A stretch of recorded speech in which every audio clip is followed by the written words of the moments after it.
consider the implications of technology and the implications it had on urbanization through improving methods of transportation.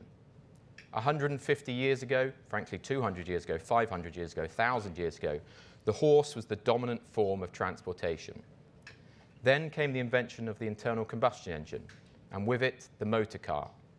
And in around 20 years, we went from a position of the horse being dominant to the horse being obsolete as a form of transportation. This had wide-reaching implications, not only for obviously the transportation industry, but also for urban environments, for society, for demographics and social change. And it propelled the oil industry to the driving factor behind global growth in the 20th century. Now, we've learnt the lesson of history, and that lesson is that these shifts tend to be underappreciated at the time. And this is another great example. So take the television. 1946, 1 in 10,000 households in America had a television in their house. Less than 15 years later, 90% of households had a television. Dramatic shifts. What you tend to find with these periods of disruption is that once you reach a tipping point, that change is both rapid, largely exponential, until high levels of penetration are achieved.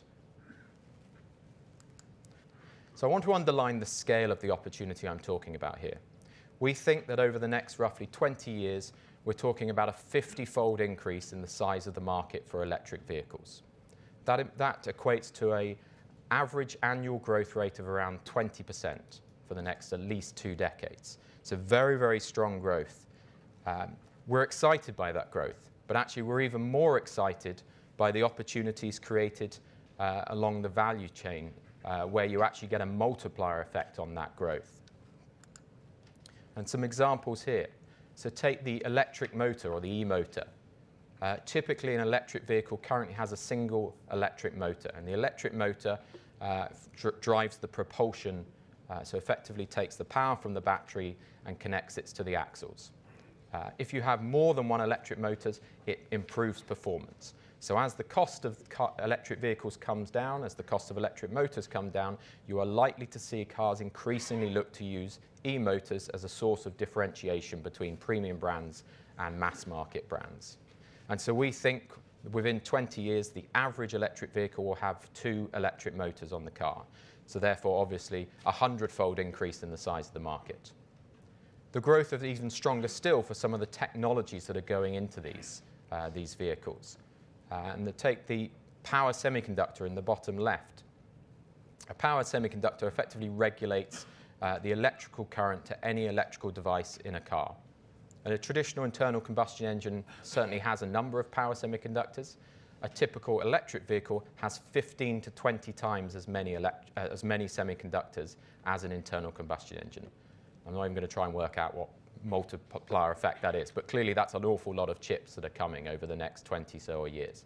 And so if you can tap into the opportunities around that, and we're right on the scale of the growth, that should provide interesting investment opportunities. But it's not just about the manufacturing of the technologies and the vehicles itself. There's also going to need to be a lot of money spent on infrastructure. To fully transition to an electrified vehicle world, and this is purely passenger vehicles, that it's estimated that we'll need to spend around $6 trillion